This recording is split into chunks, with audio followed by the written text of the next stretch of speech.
চলে এসেছি বন্ধুরা আজকে একটা মালটার ভিডিও নিয়ে। দেখো কত সুন্দর করে মালটা পেকে এই গাছের মধ্যে ধরে রয়েছে। যেই আমি ধরলাম টুক করে এটা এখান দিয়ে বন্ধুরা খুলে গেল। খুব সুন্দর একটা জাত, যেটার মধ্যে মিষ্টি চিনির মতো পাতলা আর রসে একদম টইটুম্বুর। চলো ভিডিওটা স্কিপ করো না। কি করে আমি মালটা গাছ বাড়িতে এখানে প্রতিস্থাপন করেছি আর ছোটো গাছ থেকে ফল সংগ্রহ করছি, সেই ভিডিওটাই তোমাদের সাথে আজকে আমি শেয়ার করে দেব বন্ধুরা। দেখো প্রচুর পরিমাণে গাছ থেকে আমরা এইভাবে লেবু কিন্তু সংগ্রহ করতে পারব।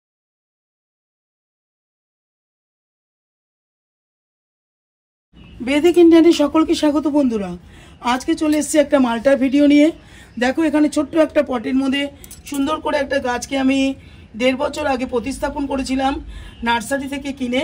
তাতেই খুব সুন্দর করে এখানে মালটা ধরেছে। ফলটাকে দেখার জন্য যে কী ধরনের গাছে ফলটা হয়, কাজেই এবছর আমি কিছুটা ফল গাছ থেকে নিয়েছি, তোমাদের সাথে শেয়ার করছি বন্ধুরা। দেখো কত প্রমাণ সাইজের ফল গাছ থেকে আমি পেয়েছি। এর আগেও 2-3টে নিয়ে গেছি। প্রচুর পরিমাণে মিষ্টি আর রসে ভর্তি পাতলা চোকলা খুব সুন্দর একটা মালটার জাত এটা।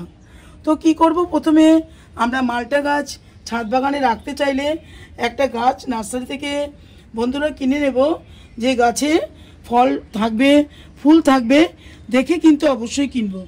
যে না ফল নেই ফুল নেই সেই অবস্থায় নার্সারি থেকে কিনবো না, কেননা কি দিয়ে দেবে নার্সারি থেকে, দেখা যাবে কোনো দিন এর মধ্যে ফল ফুলই এলো না। তো অবশ্যই আমাদের নার্সারি থেকে দেখে নিতে হবে ফুলালা বা ফল ধরা অবস্থায় গাছ।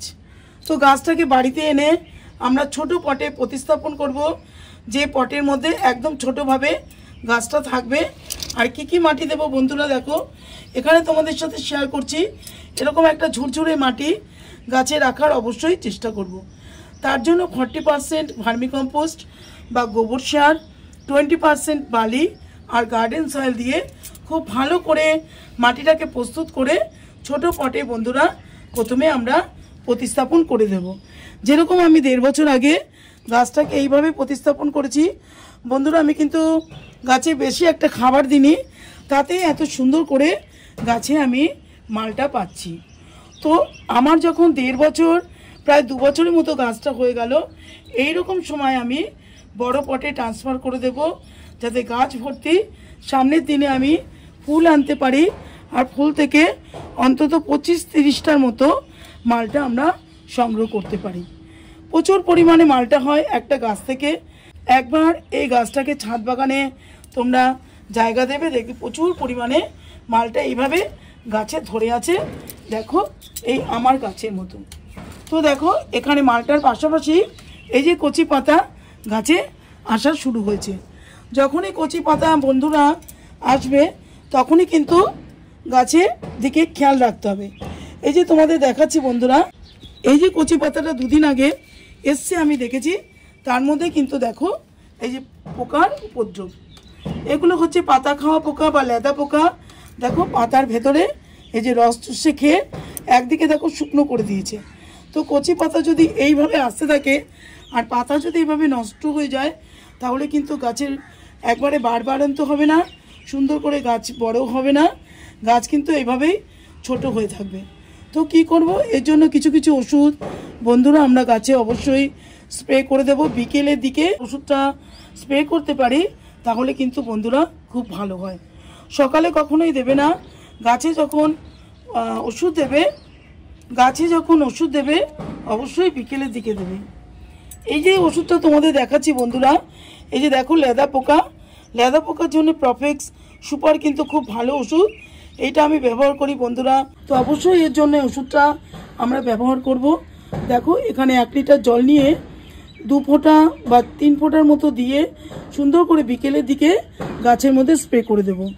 যখনই নতুন নতুন পাতা আসবে স্প্রে করে দিলে তাহলে আর পাতাগুলোকে খাবে না, সুন্দর করে গাছ কিন্তু বাড়বে। না হলে দেখতে পাচ্ছ বন্ধুরা এই যে কচি পাতা এসছে, দেখো এখানে কিন্তু একটাও পাতা নেই, সব কটা পাতাগুলোকে খেয়ে পুরো ধ্বংস করে দিয়েছে। কাজেই পোকার ওষুধ একটাই, এটাই দিতে হবে তোমাদেরকে যখনই পাতা খাওয়া পোকার উপদ্রব দেখতে পাবে। আমার বাগানে অনেকগুলো লেবু গাছ আছে, কাজে এই ওষুধটা তোমরা অবশ্যই ব্যবহার করবে।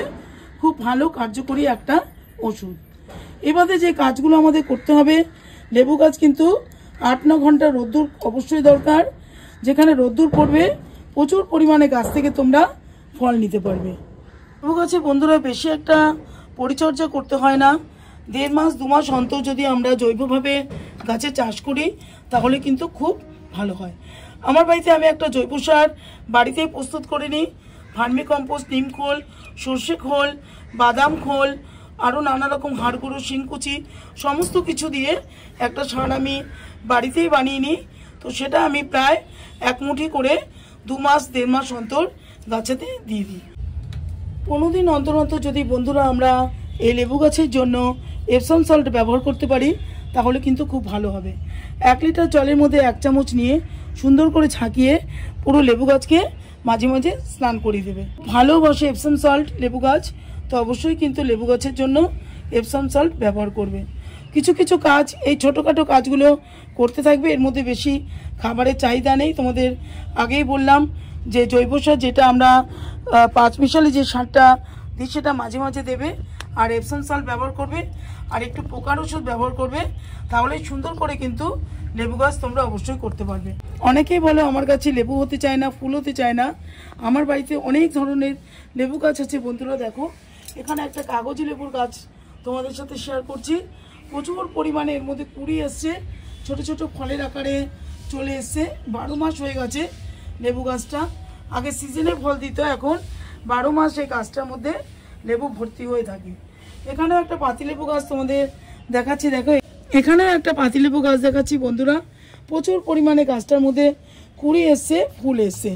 কাজে শুধু এই লেবু গাছ বলে না, প্রত্যেকটা লেবু গাছ যদি আমরা এইভাবে যত্ন করতে পারি, সামান্য সামান্য কাজগুলো করতে পারি বন্ধুরা, তাহলে কিন্তু খুব ভালো করে আমরা গাছ থেকে লেবু অবশ্যই নিতে পারবো।